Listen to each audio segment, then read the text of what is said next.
अरे सारा नेता घबरा गया रे भाई नरेश आबासुर सारा नेता कब्जा विधानसभा से सीधा दिल्ली निकलेगा और दिल्ली के राज करेंगे। दिल्ली के अंदर भाई साहब राज करेंगे। ऐसी सरकार को हट जाना नहीं चाहिए, मर जाना चाहिए, मर जाना चाहिए। अमरावती का मुद्दा अगर किसी भी कांग्रेसी नेता ने उठाया हो तो हाथ खड़े करो। किसी ने नहीं उठाया। क्या कांग्रेस के नेता मर गए? नरेश मीणा दोबारा जब जेल से पहली बार बाहर आए, बड़ा सबको खुशी हुई, वो जोश दिखा जन क्रांति यात्रा में, पर वो दोबारा जेल चले गए। किसका हाथ था? आपको क्या लगता है किसने? मैडम जी ने करा, ओम बिरला, किसका हाथ? नरेश मीणा की रिहाई का भूगोल जयपुर के शहीद स्मारक से ढोल नगाड़ों के साथ बच चुका है। आप सभी को पता है राजस्थान की संस्कृति है, किसी भी चीज की शुरुआत ढोल नगाड़ों के साथ, नाच गानों के साथ, भगवान के नाम के साथ की जाती है। और वही यहाँ पे आज नरेश मीणा के पिता यहाँ पर पहुंचे और आज यहाँ के लोगों में जोश देखिए, क्या शानदार जोश इन लोगों के बीच में। भैया क्या मस्त नाच रहे हैं और ये शानदार, ये आप देखिए इतना बड़ा नगाड़ा जो ये भाई साहब बजा रहे हैं। अब कुछ लोगों से जानते हैं क्या जोश है लोगों के बीच में नरेश मीणा की रिहाई को लेकर। जी अभी एक बार जो अभी शुरुआत में कहे थे भैया, वो जो झंडे वाली बात बोले, तो एक बार माइक से शुरुआत कर दीजिए। झंडो जयपुर मारे गाड़ियो भाई नरेश मीणा ने, ये था इस गीत का बोल। नरेश मीणा की राजनीति अब गांव तक सीमित नहीं है, अब राजधानी में बैठेगा। राजधानी में अब कब्जा जयपुर और रूरल एरिया में नहीं रहेगा। अब कब्जा विधानसभा से सीधा दिल्ली निकलेगा और दिल्ली के राज करेंगे। दिल्ली के अंदर भाई साहब राज करेंगे। यह हमारा संदेश है। और मैं पूछना चाहूँगा, आपका शुभ नाम क्या है? मोनालिका। मोनालिका जी, आपको और आप जैसे पत्रकारों को और आप जैसे मीडिया होने वालों को धन्यवाद देता हूं मैं, क्योंकि मैं सच्चाई आप जैसे मीडिया वालों से सुनता हूं। आप जैसे लोगों को बहुत बहुत धन्यवाद है, साधुवाद है। आप हमारे हर जगह पे आते हो, हर जगह पे भाई साहब को फॉलो करते हो। समरावता भी आपके लोग गए थे, यहाँ भी गए थे, वेलफेयर सोसाइटी में भी मैंने देखा है। मैं हर जगह पे आता हूँ, बहुत बड़ा फैन हूँ भाई साहब का। कब से जानता है नरेश मीणा जी को? बरसों से जानता हूँ मैं नरेश मीणा जी, बरसों से जानता हूँ। और हम उनियारा के हैं, हमने दुख झेला है।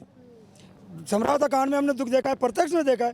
वो चीज़ें देखने लायक नहीं थी, वो सुनने में भी मतलब बहुत अजीब लगती।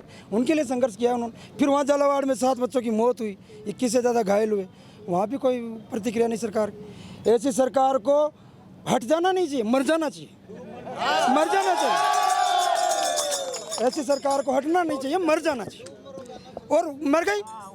वैसे भी हम आपको कह के जा रहे हैं, जयपुर की राजधानी में कम ही आते हैं हम लोग, जयपुर जैसे शहरों में कम आते हैं, पर समझते सब है। आज तो पूरा जोश आप बता रहे, पहले तो दिन बुरे आए, समरावता में जो हुआ वो देखने लायक नहीं था, आज पूरा जोश है नरेश मीणा की। बिल्कुल बिल्कुल, हमें तो शुरू से जोश। 60,000 दिए ना, जोश के साथ 60,000 दिए ना, सबको पता है, पर बोलते नहीं है। 60,000 वोट दिए हमने। एक बात मैं पूछना चाहूंगी, नरेश मीणा दोबारा जब जेल से पहली बार बाहर आए, बड़ा सबको खुशी हुई, वो जोश दिखा जन क्रांति यात्रा में, पर वो दोबारा जेल चले गए। किसका हाथ था? आपको क्या लगता है किसने?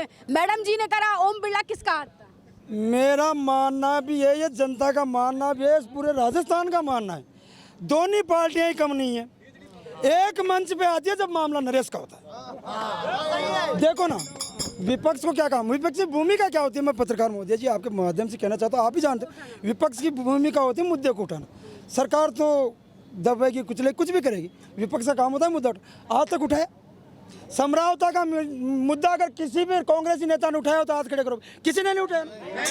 क्या कांग्रेस के नेता मर गए? गाँव नहीं चला, अत्याचार उनके साथ नहीं हुआ, कांग्रेस का एक भी नेता नहीं बोला ना। ये जो वोट नहीं देते क्या आप लोग वहाँ पे कांग्रेस को? शायद इसलिए नहीं उठाया। 3 बार सीट जताई है कांग्रेस की 5.5 साल में, 3 बार, 2 बार एमएलए की, 1 बार सांसद की, 5.5 साल में जताई लगातार 3 बार। 5.5 साल में 3 चुनाव हुए, तीनों कांग्रेस के खाते में। हनीश मीणा, अब ये से लोगों का काम क्या करते? कांग्रेस की सीटें थी पर फिर भी कांग्रेस हमारे साथ नहीं। आज हमारे लिए नहीं, नरेश भाई साहब के लिए हम नहीं मांग रहे, 7 बच्चों के लिए कम से कम कांग्रेस को आना चाहिए, पर नहीं आया ना। अरे सारा नेता घबरा गया रे भाई नरेश आबासुर सारा नेता। जोश देखिए यहाँ की लोगों में, क्या शानदार जोश है नरेश मीणा की रिहाई को लेकर। पूरी उम्मीद, पूरी भावनाएं, पूरे मन से ये लोग मान चुके हैं कि जल्द ही इनके नरेश भाई बाहर आएंगे और इन लोगों के बीच होंगे। तो कब नरेश मीणा बाहर आएंगे, लोग बड़े बेसब्री से इंतजार कर रहे हैं। और पूरी आस, जब आज नरेश मीणा के पिताजी इनके बीच में आए तब से तो